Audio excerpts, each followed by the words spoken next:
Karibu kwenye mwendelezo wa vipindi vyetu. Naitwa Dr. Kahibi Bernard, daktari bingwa wa magonjwa ya kina mama na uzazi.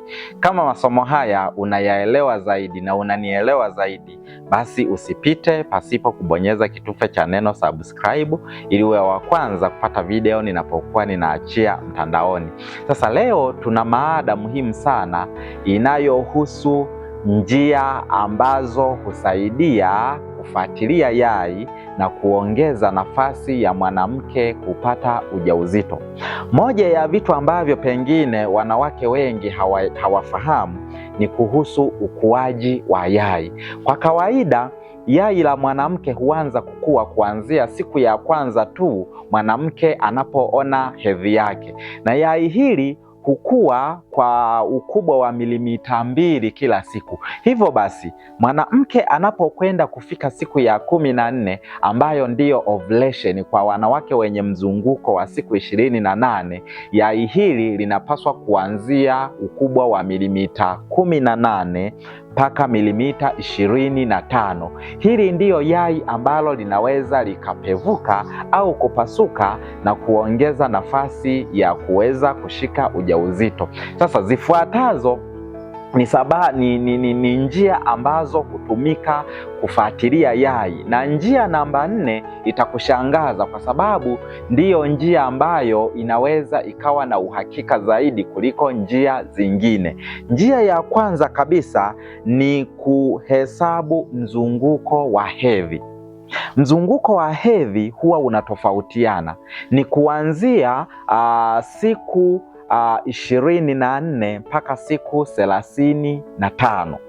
Sasa 90% ya wanawake mizunguko ya hedhi yao huwa ni ya siku 28, lakini asilimia inayobaki ndio wale utakuta na mzunguko mfupi wa siku chini ya 21 au unakuta mzunguko mrefu wa siku zaidi ya 36. Sasa kama unataka kujua ovulation ni siku gani, basi unachotakiwa kufanya chukua siku zako 28 kutoa siku 14, utapata siku 14. Kwa hiyo siku ya 14 kuanzia pale ulipoanza kuona hedhi ndiyo siku ambayo inaweza ikawa ya yai kupasuka, lakini kwa uhakika zaidi ongeza siku 2 mbele na rudi siku 2 nyuma, utakuwa na uhakika wa wewe kupata ujauzito. Hiyo ni njia ya kwanza. Njia ya pili ni kupima joto la mwili. Mwanamke anapokuwa anakaribia yai lake kupasuka, joto la mwili huwa linaongezeka, na hii kitaalamu inaitwa basal body temperature. Unachotakiwa kukifanya ni kuwa na thermometer yako. Thermometer yako hiyo utaipima wakati wa usiku unapokwenda kulala. Kwa hiyo utagundua joto lako la siku 1 au 2 nyuma linaweza kuwa tofauti na kunakuwa na ongezeko angalau la 0.5 centigrade katika lile joto la kawaida. Kwa hiyo kipimo cha thermometer kinaweza kikakusaidia wewe kujua kwamba yai lako linakaribia kupevuka.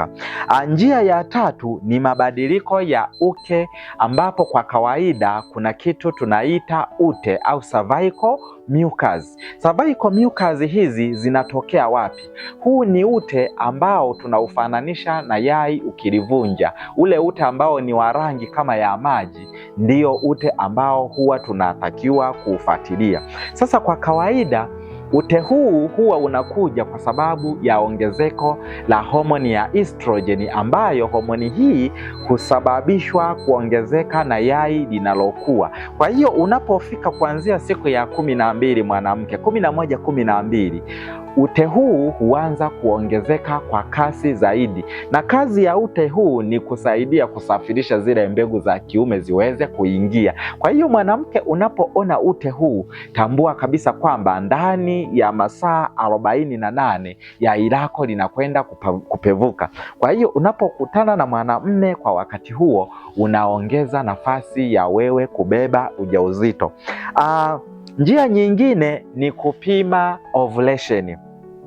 Kuna strips au kuna njia ambazo kuna vipimo vya mkojo ambazo tunaziita ovulation strips, na hizi huwa zinauzwa hata madukani. Unachotakiwa kukifanya ni nini? Unapokipata kipimo hichi, mara nyingi huwa tunaanza kuanzia siku ya 11. Kila siku unapima usiku. Unapopima mwanzo utakuta kuna kimstari kimoja. Unapopima siku ya pili, kile kimstari kinaenda kinakolea. Kitakapokuwa kimekorea sana vikafanana vimistari vyote viwili, basi tambua ndani ya masaa 24 yai lako linakwenda kupevuka, na unapokutana na mwanamume kwa wakati huo, uwezekano wa kupata mimba unakuwa ni mkubwa sana. Njia ya mwisho ambayo ni ya muhimu sana, hii ni njia inaitwa njia ya ultrasound. Tuna ultrasound ambayo inaitwa transvaginal, ambayo huwa tunapima kupitia uke wa mwanamke. Njia hii huwa tunaanza siku ya 10 au ya 11, na mara nyingi ukipima leo utapima kesho. Kwa kuwa yai la mwanamke linakuwa kwa ukubwa wa milimita 2 kwa siku, kipimo hiki kinaweza kutambua milimita ambazo zinatakiwa, ambazo ni 18 mpaka 25. Kwa hiyo tukikupima kwa mfano siku ya 12 au 13, tukafanya hicho kipimo, tutakuta yai lako limefikia huo ukubwa wa milimita 18 mpaka 25, na hapo ndipo tutakupangia sasa kwamba kesho na kesho kutwa kutana na mwenza wapo. Kwa hiyo ukifanya kipimo hiki utaongeza nafasi ya wewe kubeba ujauzito. Na lengo la kufanya vipimo hivi ni nini? Kwanza kabisa ni kuongeza nafasi ya wewe kupata ujauzito, lakini sababu ya pili ni kuboresha mpango wa ndoa na kupanga uzazi, na sababu ya tatu ni kufahamu mzunguko wako wa afya na wa homoni. Sasa ni wakati gani mwanamume anatakiwa kushiriki?